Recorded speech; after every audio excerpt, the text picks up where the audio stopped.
Should you render aid to an individual you just shot in self-defense? Dan McDermott here, McDermott Law Group, not your typical attorneys, guys.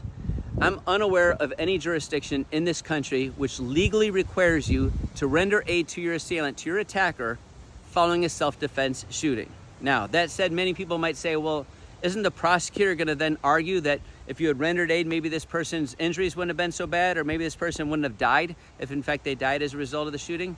Yes, that's entirely possible that the prosecutor can argue this. They can also argue that the fact that if you do render aid, that you weren't in fact really scared of that person, or maybe you're remorseful, you immediately knew what you did was wrong. They can argue a number of different things, and just anticipate that they will argue anything which fits their narrative. They're charging you with murder, attempt murder, whatever the case might be, so they are going to use whatever evidence they can to use against you during the course of your trial. Now, that said, if in fact you shot this individual is bleeding, it looks like they might even be bleeding out, ask somebody that's around. If there's anybody around, ask them to call 911 and request ambulances to be sent to that particular address immediately. If nobody else is around, and I really don't like the idea of you calling 911, but if nobody else is around and this person is in rough shape right now because of the fact that you just shot him or her, call 911, tell them the address that you're at, request an ambulance, be sent immediately to that particular address, and then get off the phone. Nothing further. You don't have to say anything further. You're not legally obligated to say anything further.